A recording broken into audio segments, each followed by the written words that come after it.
Hello, this is Mary with Mango Math, and I'm here with Millie to give a lesson tutorial out of our 5th grade math kit. Make sure to hit that subscribe button to keep up to date with all things Mango Math. Ditto is a fun little game in which students will repetitively work on equivalent fractions. To start, students will have bicolored counters. One group will have yellow, one group will have red. They get to work together in teams, or they can do it individually. The student has a 12-sided dice, and the different sides of the dice all have fractional amounts: 1/2, 1/3, 1/4, 1/6, 1/8, 1/12. They will roll the dice and they'll get one of these fractional amounts that will come up. They then are to find that amount on the board. So let's say we had 1/2 and we find one that is equivalent to 1/2. So it may take students a little time to find their 1/2 equivalency, but that's why we have 2 players that can help. They have more eyes to look at it. But we can see that 2/4, 2 is half of 4, or 4 is half of 8. I can cover up either one of those. I'm going to take this red pawn and cover up this one. So the goal is to try to get 4 in a row, horizontally or diagonally. Let's say the next player rolls 1/4.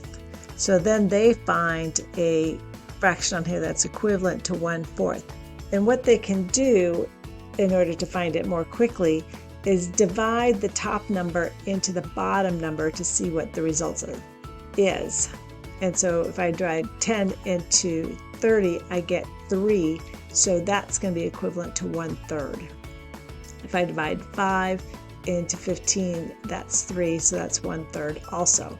So we're looking for 1/4, so we're looking at what number above divided into the number below equals 4. So I see 5 divided into 20 equals 4, so I can cover up that one with a counter.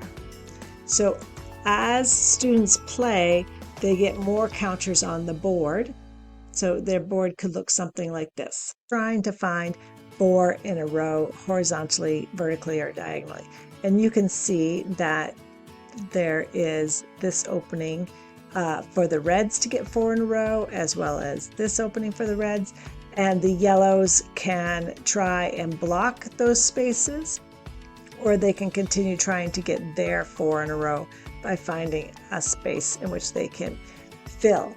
So know that there is lots of options for students to roll and be able to cover numbers.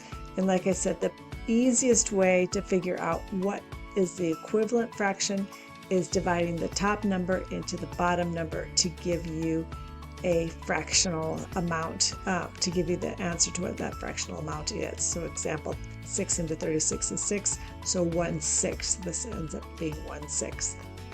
So enjoy this game. It's one that the kids can repetitively work on equivalent fractions. Thank you for checking out our video and seeing how to play these great Mango Math games. Make sure to hit the subscribe button for more Mango content, and check out our website at www.mangomath.com.